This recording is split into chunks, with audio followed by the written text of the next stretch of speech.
Hi friends, నేను మీ దేవిని. Please subscribe my channel. ఇప్పుడు ఒక కథ చెప్పుకుందాం. పిల్లకోతికి తెలిసొచ్చింది.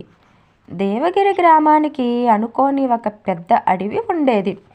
ఆ అడవి మధ్యలో నుంచి ప్రవహించే నది చుట్టుపక్కల కోతులు జీవించేవి. వాటిలో పిల్లకోతి పవనం కూడా ఒకటి. అది మహా తింగరది. అల్లరి చేష్టలు మానుకోమని చెప్పినా వినేది కాదు.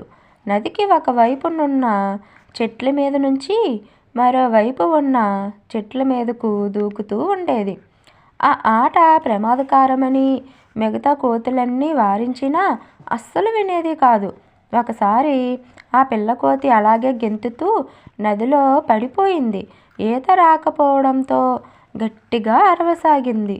కోతులు చూస్తూనే ఉన్న ఆ ప్రవాహంలోకి దూకే సాహసం చెయ్యలేదు.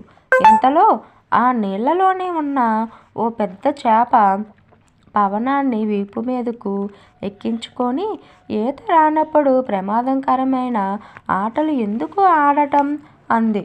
నాకు ఈత రాదని ఎవరు చెప్పారు? వచ్చు అంటూ బడాకిపోయింది పిల్లకోతి. ఈదుకుంటూ ఒడ్డుకు చేరకుండా అరిచావు మరి? ప్రశ్నించింది చేప. ఎవరో ఒకరు రాకపోతారా అనుకున్నాను. అంతలో నువ్వు వచ్చి నాకు సాయం చేసే అదృష్టాన్ని సొంతం చేసుకున్నావు. నువ్వెలాగో నన్ను ఒడ్డుకు చేరుస్తావు కదా, ఆ మాత్రం దానికి నేను ఈత కష్టపడటం ఎందుకు అని అహం ప్రదర్శించింది పవనం. సాయాన్ని పొందుతూనే దాన్ని తక్కువ చేసి మాట్లాడటం చేపకు కోపం వచ్చింది.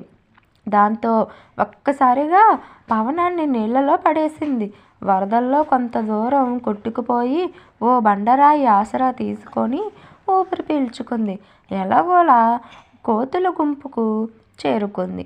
అహంకారంతో ఈత వచ్చినట్లు చెప్పి నా ప్రాణం మీదకు తెచ్చుకున్నాను.